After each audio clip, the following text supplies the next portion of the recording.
بسم اللہ الرحمن الرحیم۔ رمضان المبارک کے آخری عشرے میں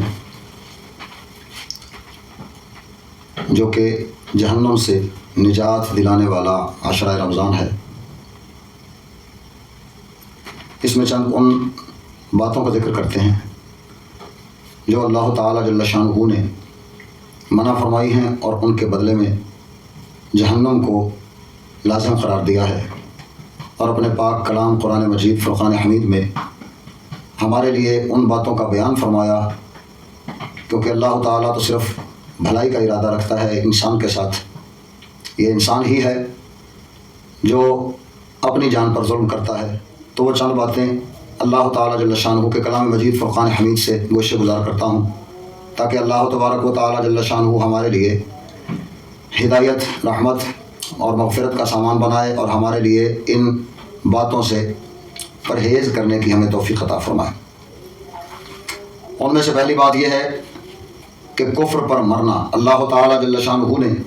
ارشاد فرمایا سورۃ البقرہ شریف، اس کی آیت نمبر 161 اور 62 ہے، فرمایا ان الذین کفروا وماتوا وهم کفار اولئک علیہم لعنۃ اللہ والملائکۃ والناس اجمعین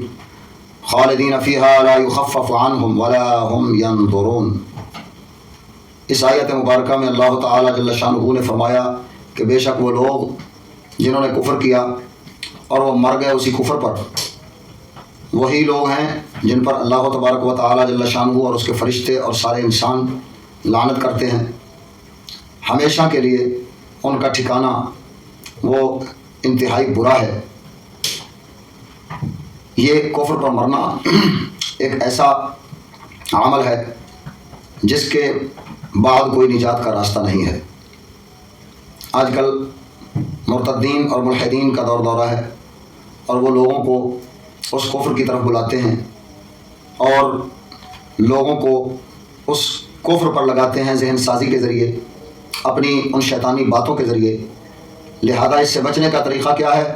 اس سے بچنے کا طریقہ صرف یہی ہے کہ ایسے مرتدین اور ملحدین کی باتوں پر کان نہ دھریں اور ان کی باتوں کو سننا چھوڑ دیں، تاکہ اللہ جل شانہ پر ایمان رکھنے والے وہ اپنے ایمان کو مضبوطی سے پکڑ لیں اور ہر طرح کے کفر و الحاد اور زندقہ سے وہ اپنے آپ کو بچا کر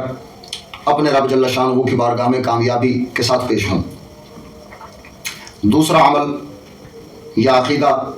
وہ ہے شرک کرنا، یعنی اللہ تبارک و تعالیٰ جل شانہ کے برابر کسی کو ٹھہرا دینا ذات میں یا صفات میں، یہ شرک ہوتا ہے۔ شرک کی اگر تعریف کی جائے تو وہ یہ ہے کہ اللہ تبارک و تعالیٰ جل شانہ کو بے نیاز نہ ماننا اور مخلوق کو نیاز مند نہ ماننا، یہ ہے شرک۔ اللہ تعالیٰ جل شانہ نے ارشاد فرمایا ان اللہ لا یغفر ان یشرک بہ ویغفر ما دون ذلک لمن یشاء ومن یشرک باللہ فقد افترى اثما عظیما۔ فرمایا بے شک اللہ تبارک و تعالیٰ جل شانہ مغفرت نہیں فرمائے گا ان لوگوں کی جنہوں نے شرک کیا، یعنی اللہ کے برابر کسی کو ٹھہرایا یا اس کو بے نیاز نہ سمجھا۔ وَيَغْفِرُ مَا دُونَ ذَلِكَ، اس کے علاوہ جتنے گناہ ہیں اللہ تعالیٰ ان میں سے جن کو چاہے گا وہ بخش دے گا، لیکن یہ شرک ایسا گناہ ہے کہ جس کے کرنے والے کو اللہ تعالیٰ کبھی نہیں بخشے گا۔ جیسے پہلے میں نے کفر پر مرنا بیان کیا، ایسے ہی شرک پر رہنا اور اسی پر مرنا یہ ایسا جرم اور گناہ ہے کہ اللہ تعالیٰ جل شانہ نے اس کے متعلق کوئی معافی نہیں دینی، لہذا اس سے بچنا لازم ہے۔ لیکن یہ بات یاد رکھیں کہ جو شرک والی آیات بینات کو پڑھ کر اولیاء اللہ پر طعن و طنز کرتے ہیں اور لوگوں کو اللہ تبارک و تعالیٰ کے اولیاء سے روکتے ہیں، تو دراصل وہ لوگ شرک سے نہیں روک رہے بلکہ اللہ تعالیٰ کے قرب سے روک رہے ہیں، کیونکہ اولیاء اللہ وہ تو اللہ کے قریبی ہیں اور وہ اللہ ہی کی طرف بلاتے ہیں۔ تو ایسے جو اللہ کی طرف بلانے والے ہیں ان سے رکنا گویا اللہ تعالیٰ کے قرب سے رکنا ہے، لہذا ان کی باتوں پر بھی کان مت دھرنا، کہیں ایسا نہ ہو کہ وہ اللہ تعالیٰ جل شانہ کے قریبیوں سے دور کر کے ہمیں اپنے رب سے دور کر دیں۔ لہذا شرک سے بچنا ہے، اور سنیوں کا یہ عقیدہ ہے کہ اللہ تعالیٰ ہی بے نیاز ہے اور اس کے جتنے انبیاء یا اولیاء ہیں وہ اس کے بندے اور اس کے محتاج ہیں، نیاز مند ہیں، اور وہ اللہ تعالیٰ کی طرف ہی بلانے والے ہیں۔ تیسرا گناہ جو جہنم میں لے جانے والا ہے، اس کا تعلق بھی عقیدے سے ہے، اس کا نام ہے منافقت۔ اللہ تعالیٰ جل شانہ نے سورۃ النساء شریف کی آیت نمبر 145 میں فرمایا ان المنافقین فی الدرک الاسفل من النار ولن تجد لهم نصیرا، فرمایا بے شک منافقین وہ جہنم کے سب سے نچلے درجے میں پھینکے جائیں گے، نچلے گڑھے میں پھینکے جائیں گے اور ان کا کوئی مددگار نہ ہوگا۔ تو یہ منافقین ہیں جو جہنم کے نچلے گڑھے میں جائیں گے، جو کفار اور مشرکین سے بھی نیچے والے درجے اور طبقے میں جائیں گے اور زیادہ سخت اور شدید عذاب کا سامنا کریں گے۔ وہ کون ہیں؟ وہ منافقین ہیں۔ منافق کسے کہتے ہیں؟ جو اوپر سے ایمان لائے اور دل سے ایمان نہ لائے۔ ویسے منافقین کی تعریفات بہت سارے علماء اور ائمہ کرام نے مختلف کی ہیں، لیکن اس بات پر سب کا اتفاق ہے کہ جو عملی طور پر اسلام کا مدعی ہو، یعنی زبان سے دعویٰ کرے قولی، لیکن دل سے اس کی تصدیق وہ نہ ہو۔ اذا جاءك المنافقون قالوا نشهد انك لرسول الله والله يعلم انك لرسوله والله يشهد ان المنافقين لكاذبون۔ اللہ تعالیٰ نے اس آیت مبارکہ میں اسی طرف اشارہ فرمایا ہے، اسی معنی کی طرف کہ منافقین ہیں جو یہ گواہی دیتے ہیں کہ اے محمد کریم صلی اللہ تعالیٰ علیہ وسلم آپ اللہ کے رسول ہیں۔ واللہ یعلم انک لرسول، اللہ تو جانتا ہے کہ آپ اللہ کے رسول ہیں۔ واللہ یشہد ان المنافقین لکاذبون، اور اللہ تعالیٰ جل شانہ گواہی دیتا ہے اس بات کی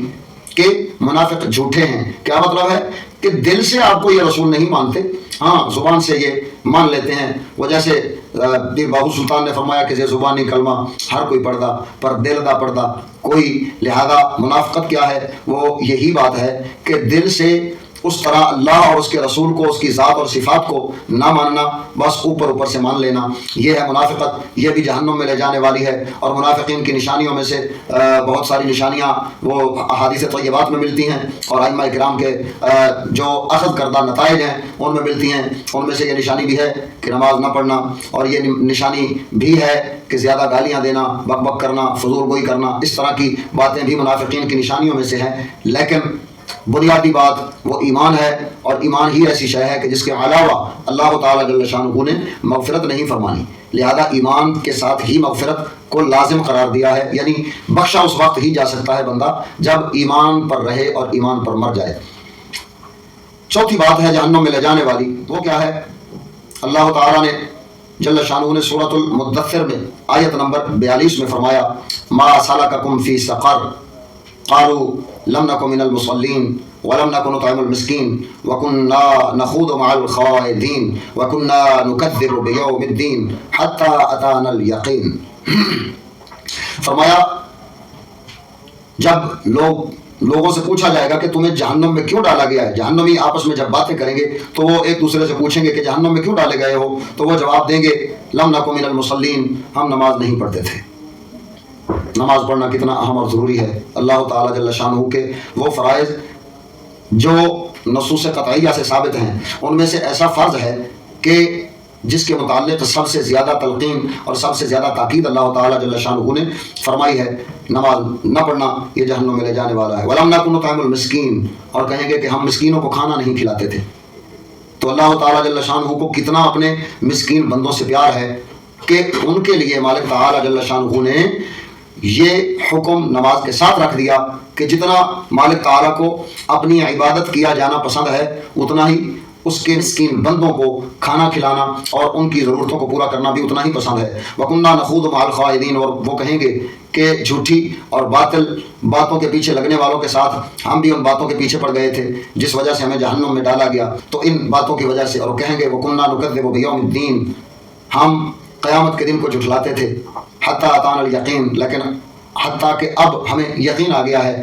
کیونکہ مرے اور مرنے کے بعد ہم نے قیامت کو دیکھ لیا ہے۔ تو دیکھ کر قیامت کو ماننا، آخرت کو ماننا، یہ تو کافر بھی کر لے گا۔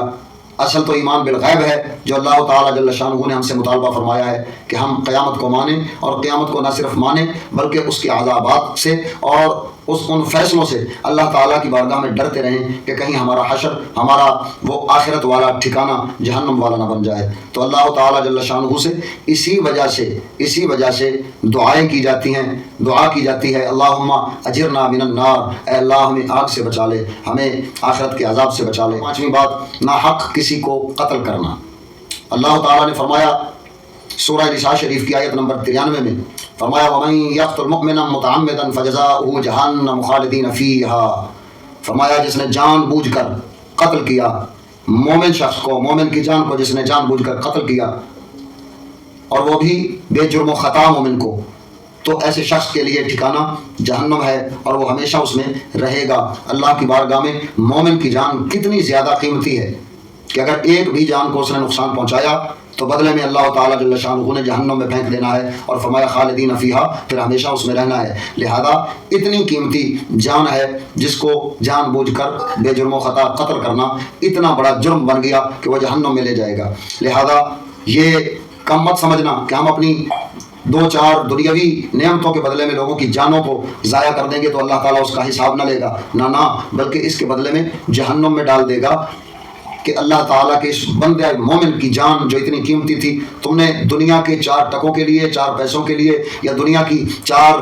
نعمتوں کے لیے تم نے اس جان کو قتل کر دیا۔ لہذا اللہ کی بارگاہ میں پھر اس کا بدلہ چکانا ہوگا، اور وہ چکانے کے لیے ہمارے پاس تو کچھ جب نہ ہوگا تو اس وقت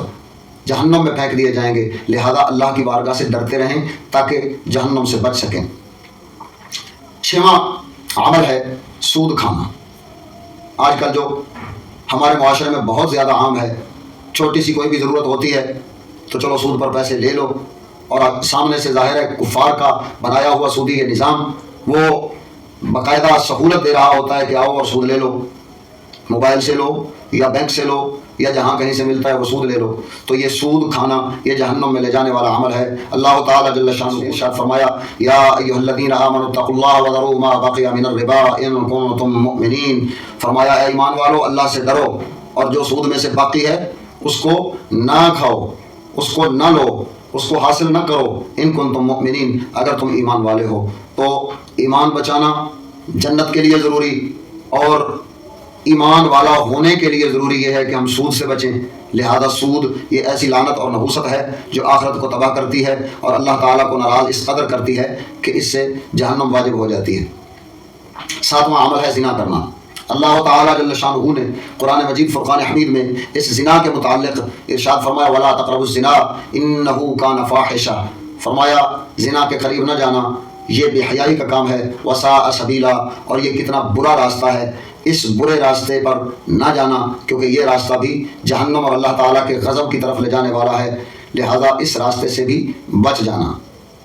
اور معذرت کے ساتھ جو میں نے پہلی آیت مبارکہ سود والی پڑھی تھی وہ سورۃ البقرہ کی آیت نمبر 278 ہے، اور یہ سورۃ الاسراء شریف کی آیت نمبر 32 ہے جو زنا کرنے کے متعلق ناچیز نے پیش کی ہے۔ لہذا زنا، بدکاری، برائی، کسی ایسی جگہ پر اپنی شہوت کو پورا کرنا جس کو اللہ تعالیٰ نے حرام قرار دے دیا ہو، یعنی اپنی بیوی اور لونڈی کے سوا ایسے مقامات پر شہوت کو پورا کرنا، یہ زنا کہلاتا ہے۔ اور آج کل تو اس کا رواج عام ہو چکا ہے، معاشرے میں اس کو برائی سمجھا ہی نہیں جا رہا، حالانکہ یہی قیامت کی نشانیوں میں سے ایک نشانی بھی ہے کہ اللہ تعالیٰ کے پاک حبیب صلی اللہ تعالیٰ علیہ وسلم نے فرمایا کہ قرب قیامت میں شراب نوشیاں عام ہوں گی، زنا کاریاں عام ہوں گی، برائیاں عروج پر ہوں گی، سود خوریاں عام ہوں گی۔ لہذا یہ ساری باتیں قیامت کی نشانیوں میں سے نشانیاں ہیں، اور اس سے بچنا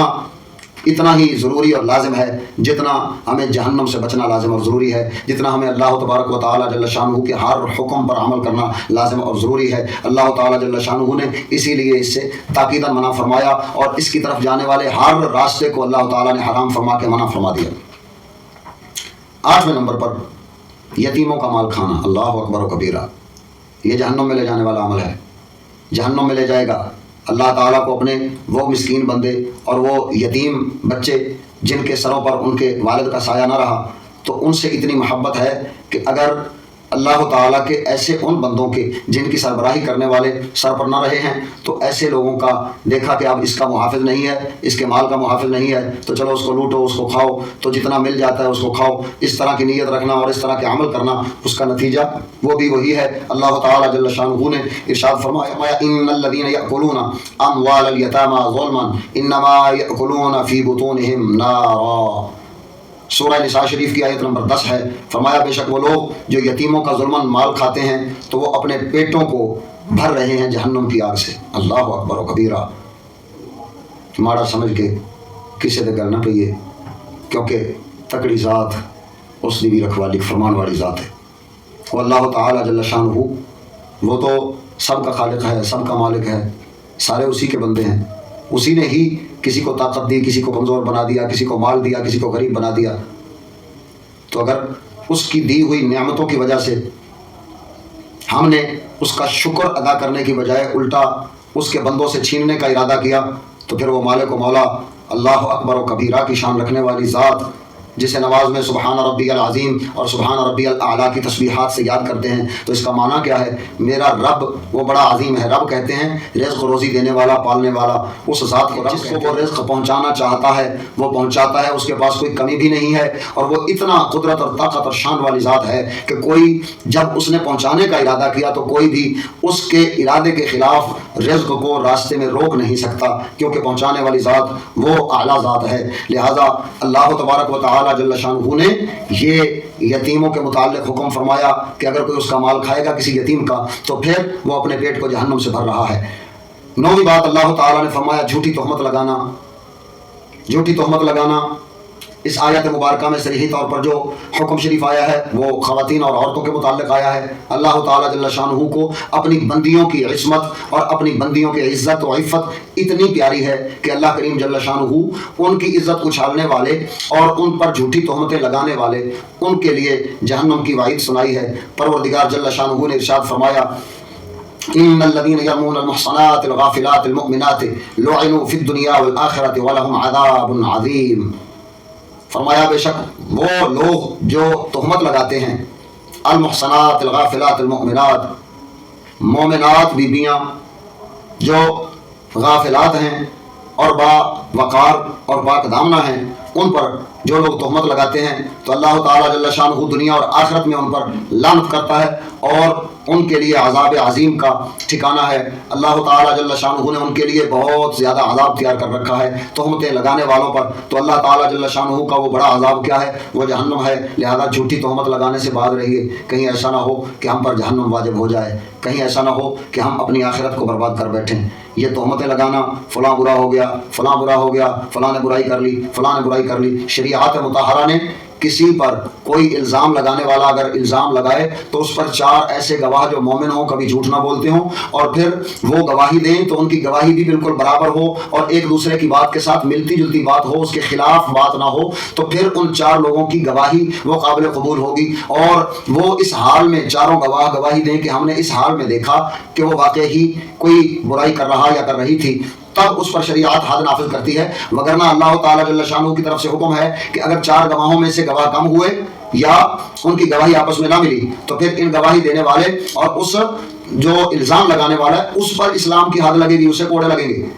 اس کو اللہ تبارک و تعالیٰ کی طرف سے سزا دی جائے گی اور حاکم اسلام اس کو سزا دے گا دنیا میں۔ اگر دنیا میں سزا نہ پائی تو پھر آخرت میں جہنم ٹھکانہ بنے گا۔ لہٰذا اس عمل سے بھی پرہیز کریں اور بچیں، اور اپنے آپ کو بچائیں اور اپنی آخرت کو بچائیں۔ اپنے بچوں کو یہ تربیت دیں کہ وہ اس طرح کی بات جھوٹی نہ کیا کریں تاکہ وہ بڑے ہو کر کہیں تہمت لگانے والے نہ بن جائیں، کہیں ایسا نہ ہو کہ ان کی آخرت برباد ہو جائے۔ لہٰذا ان کو اس بات سے بچائیں۔ اور 10ویں بات ہے ناپ تول میں کمی کرنا۔ اللہ تعالیٰ جل شانہ نے اس کے متعلق بھی قرآن مجید میں وعید نازل فرمائی، اور پچھلی امتوں پر تو عذاب اس وجہ سے ہوا کہ ان لوگوں نے ناپ تول کی کمیاں کرنا شروع کر دیں تو اللہ تعالیٰ نے ان پر عذاب نازل فرمایا۔ لہذا اللہ تعالیٰ جل شانہ نے سورہ مطففین کا آغاز ہی اس بات سے کیا ہے، فرمایا وَيْلٌ لِّلْمُطَفِّفِينَ الَّذِينَ إِذَا اكْتَالُوا عَلَى النَّاسِ يَسْتَوْفُونَ وَإِذَا كَالُوهُمْ أَوْ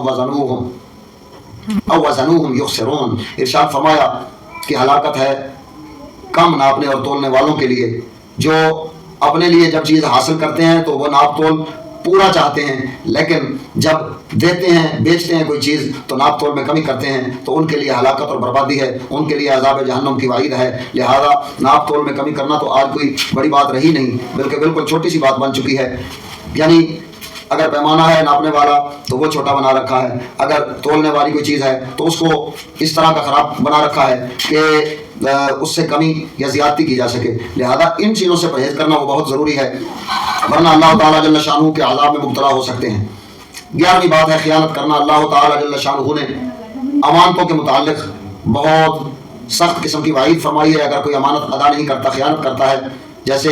خیانت کرنا یا مال غنیمت جو حاصل ہوا اس کے متعلق اللہ تعالیٰ جل شانہ نے آیت نازل فرمائی وَمَن يَغْلُلْ يَأْتِ بِمَا غَلَّ يَوْمَ الْقِيَامَةِ۔ ان لوگوں کے لیے اللہ تعالیٰ جل شانہ نے آخرت کا ڈر سنایا جو خیانت کرتے ہیں، خواہ وہ اسلامی حکومت کہہ رہا ہوں، اسلامی حکومت کے اس غلے میں خیانت کرے یا عام کسی مومن بندے کی امانت میں خیانت کرے، تو ان کے لیے جہنم کا اللہ تعالیٰ جل شانہ نے وعید اور بیان فرمایا ہے۔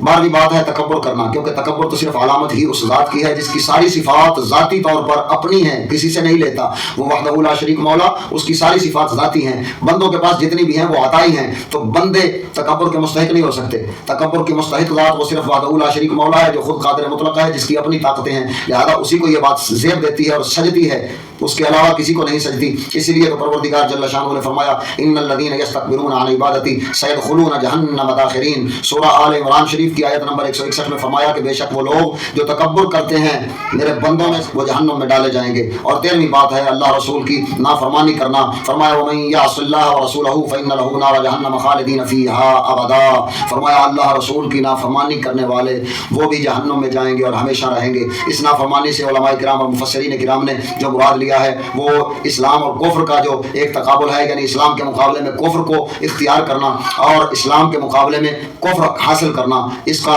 مفسرین کرام نے بیان فرمایا ہے۔ لیکن عمومی معنی میں اگر لیا جائے تو پھر اللہ تعالیٰ جل شانہ کے پورے دین میں اس کے دین پر چلنا، اس کی تابعداری کرنا اور اس کا ہو کے رہنا، یہی کامیابی والی زندگی کی نشانی ہے۔ اور اس کی نافرمانی کرنا، خواہ ایک حکم میں ہی کیوں نہ نافرمانی ہو، تو بھی بندہ جہنم کے مستحق بن جاتا ہے۔ اللہ تعالیٰ جل شانہ ان تمام باتوں سے ہمیں اپنی رحمت کی پناہ بخشے اور معافی عطا فرمائے، اور مالک تعالیٰ جل شانہ ہمارے لیے جہنم سے نجات کا